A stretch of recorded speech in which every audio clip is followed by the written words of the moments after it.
Hi అండి. అందరూ ఎలా ఉన్నారు? డాక్టర్ బివి పట్టాభిరామ్ గారు గురించి మీలో చాలామందికి తెలిసే ఉంటుంది. ఆయన గురించి ఈరోజు ఒక చిన్న ఇంట్రడక్షన్. పట్టాభిరామ్ గారు నాకు ఫస్ట్గా స్పీకర్గా బాగా తెలుసు. యూట్యూబ్లో ఇంపాక్ట్ ఫౌండేషన్ అని గంప నాగేశ్వరరావు గారు నిర్వహిస్తారన్నమాట. అందులో చాలామంది ప్రముఖ వ్యక్తులు పిల్లల్ని ఇన్స్పైర్ చేయడానికి ఒక ప్రోగ్రామ్ చేస్తారన్నమాట. అందులో ఒక స్పీకర్గా మెయిన్గా పట్టాభిరామ్ గారు కూడా ఎప్పుడు ఉండేవారన్నమాట. ఆయన స్పీకర్ మాత్రమే కాదు, గొప్ప మానసిక తత్వవేత్త, గొప్ప ఇంద్రజాలికుడు, అనేక పుస్తకాలు కూడా రాశారు.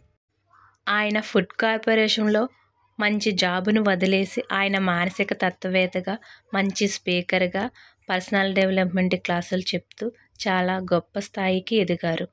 అలాంటి గొప్ప వ్యక్తి మొన్న సోమవారం రాత్రి గుండెపోటుతో మరణించారు. ఆయన ఆత్మకి శాంతి చేకూరాలని మనమందరం ఆ భగవంతుని ప్రార్థిద్దాం. ఇలాంటి వ్యక్తులు భౌతికంగా లేకపోవచ్చు, కానీ వారు చెప్పిన క్లాసుల రూపంలో, బుక్కుల రూపంలో ఎప్పటికీ ప్రతి వారి మనసులో నిలిచి ఉంటారు. నా వీడియో మీకు నచ్చినట్లయితే లైక్ చేయండి, షేర్ చేయండి, సబ్స్క్రైబ్ చేసుకోండి. Thank you.